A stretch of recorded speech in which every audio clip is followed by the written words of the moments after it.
আজকে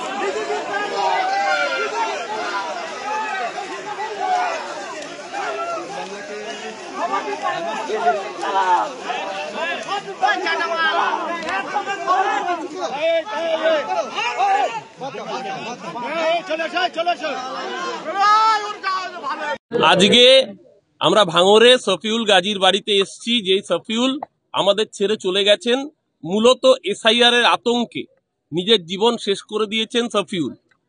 আজকে আমাদের নেত্রী মমতা বন্দ্যোপাধ্যায় এবং সর্বভারতীয় সাধারণ সম্পাদক অভিষেক বন্দ্যোপাধ্যায়ের নির্দেশে আপনারা জানেন যে গোটা রাজ্যে এরকম অসংখ্য ঘটনা ঘটছে যেখানে মানুষ নিজের জীবন বিসর্জন দিতে বাধ্য হচ্ছেন এই বিজেপি এবং নির্বাচন কমিশনের দানবিক অত্যাচারের ফলে।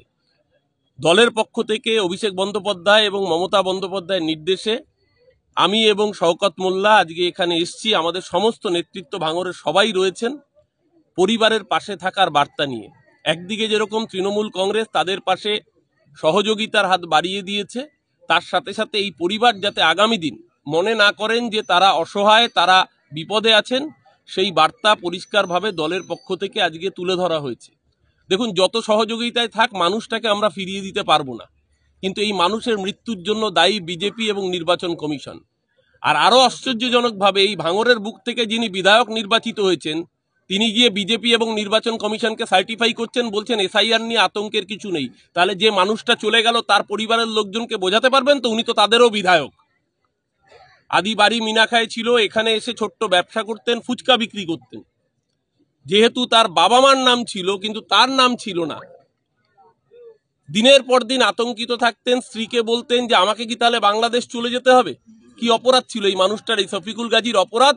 সে বাংলা ভাষায় কথা বলে, সে বাংলায় জন্মেছে। বিজেপির সরকার, অসভ্য বর্বর একটা সরকার, নির্বাচন কমিশনকে কাজে লাগিয়ে মানুষকে বেনাগরিক করার চক্রান্ত করছে। এর আগে এনআরসি নিয়ে মানুষকে আতঙ্কগ্রস্ত করেছিল, আজকে এই এসআইআর এর নাম করে মানুষের জীবন নিয়ে ছিনিমিনি খেলছে। দেখুন, আমরা রাজনৈতিকভাবে তাদের পাশে আছি, কিন্তু সেই মানুষটাকে কিন্তু পরিবারকে কেউ ফিরিয়ে দিতে পারবে না। আর এর জন্য মাসুল দিতে হবে বিজেপিকে, এবং বিজেপির দালালি করছে যারা বকলমে, তারা এখানে আবার মসিহা সাজে। সেই আইএসএফকে জবাবদিহি করতে হবে, যারা এসআইআর কে সার্টিফাই করছে, যারা নির্বাচন কমিশনকে সার্টিফাই করছে।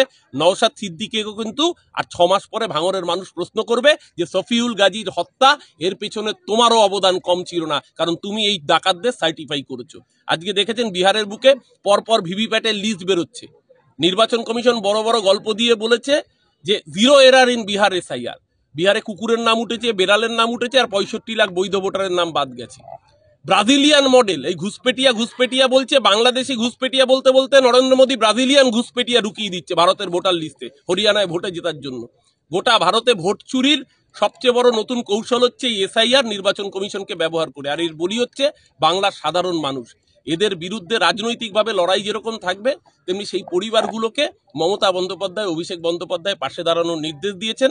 সেই নির্দেশ কার্যকর করতে আজকে ক্যানিং পূর্বের বিধায়ক শওকত মোল্লা এবং আমি, রাজ্যের মুখপাত্র, আমরা দুজনেই এসেছি। সাথে আমাদের এন্টায়ার ভাঙরের নেতৃত্ব রয়েছেন। আমি শওকত মোল্লা